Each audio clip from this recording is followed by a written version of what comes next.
All right. I want to welcome to the program one of our favorite guests, Congressman Chip Roy, who is fresh off of the House floor. Jim Jordan obviously did not get the votes to become Speaker of the House this round. Can you tell us? I know I have a list. Bacon, Buck.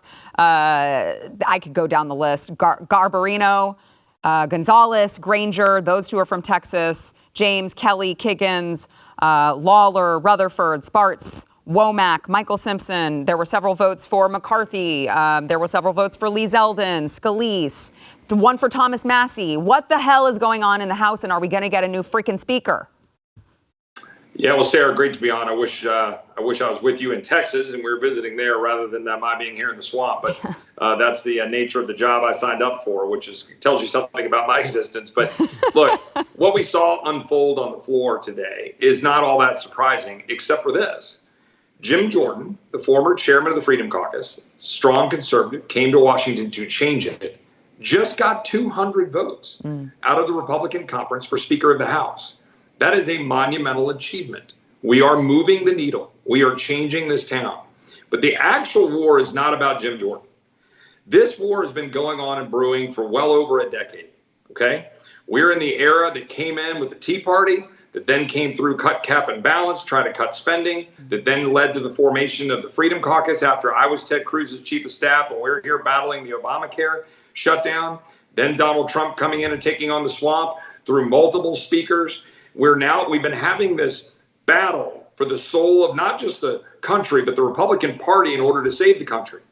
That's what's really going on.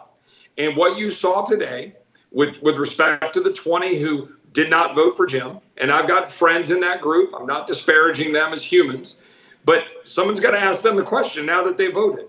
What are you for? Mm-hmm. Are you for the status quo? Are you for $33 trillion of debt?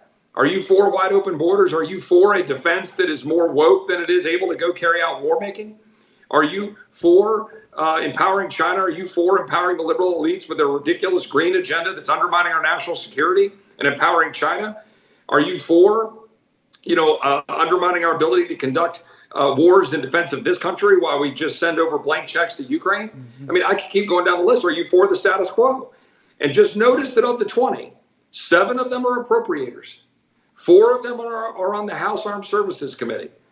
The people that think they run this town typically, traditionally, historically, have been appropriators and the defense complex. Mm-hmm. We're trying to break that. That's what's really going on. Yeah, I mean, it just seems like it's just a bunch of adults having a hissy fit, it feels like, especially when they're voting for people who aren't even running. It just seems like I say this often on the program, Congressman. Who needs enemies with friends like these? I mean, we are supposed to be able to come together when it matters. And it seems like whenever it actually matters, regardless of what you think of whether or not Matt Gaetz was right in what he did, regardless of that, we are here right now. So if we can't unify right now when it matters, why the hell did voters go out and make sure that Republicans were in charge of the House if Republicans in the House don't seem to want to wield that power? Well, let me maybe put you at ease and some of your listeners at ease.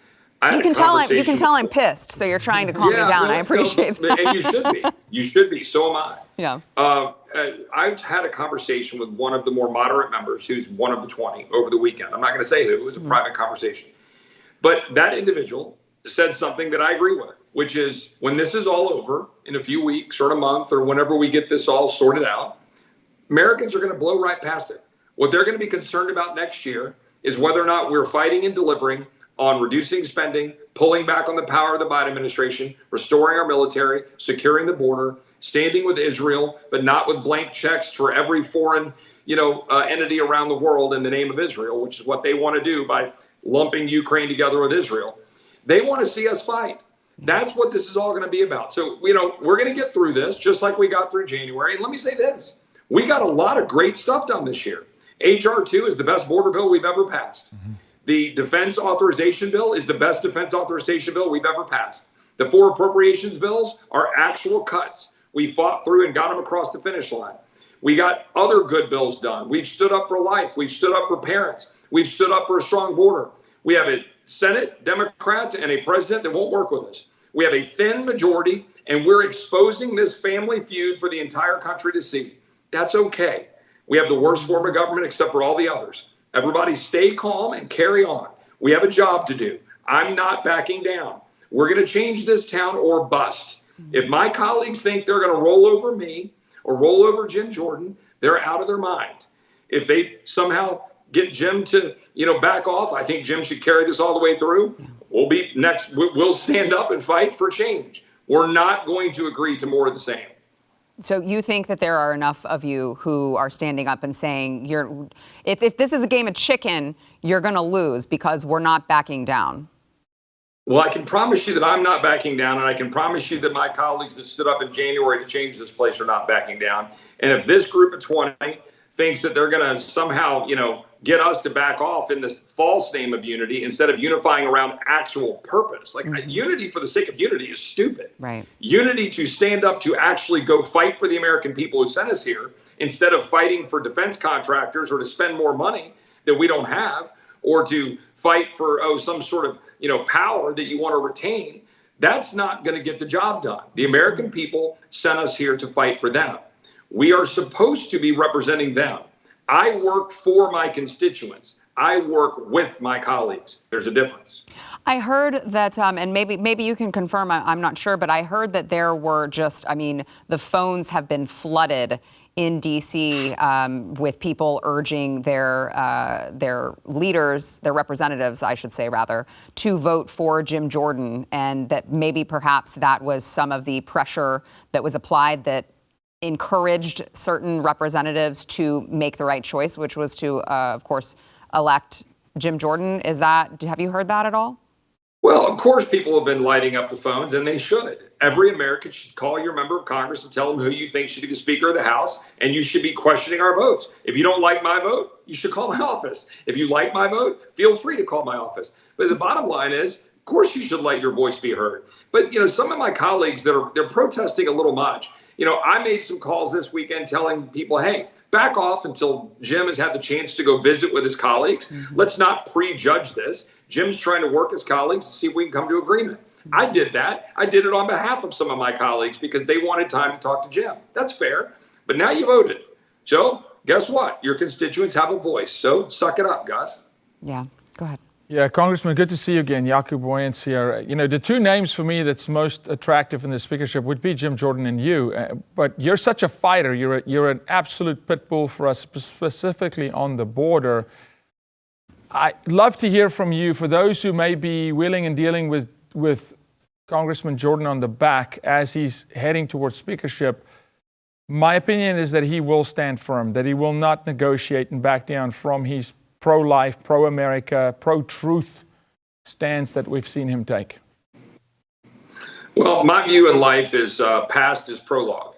And Jim Jordan has done a great job standing up. He helped found the Freedom Caucus. He was one of the leading voices in the cut, cap, and balance effort to restrain spending in 2011 when Barack Obama was still in the White House. He was one of the leading partners with Ted Cruz to fight Obamacare. And Lord knows, I wish we'd been successful on that one rather than letting it get implemented. He's been a fighter for life. He's been a fighter for the border. Under his leadership in the House Judiciary Committee, we passed the strongest border security bill we've ever passed. And I was proud to be a significant part of that. The bottom line is, I don't know what Jim's going to do. It's hard to manage a razor-thin majority with Chuck Schumer and Joe Biden on the other ends of the negotiating. But I know his heart, and I know what he's done in the past. And again, past his prologue, and I'd be proud to partner with him. But look, let me be clear.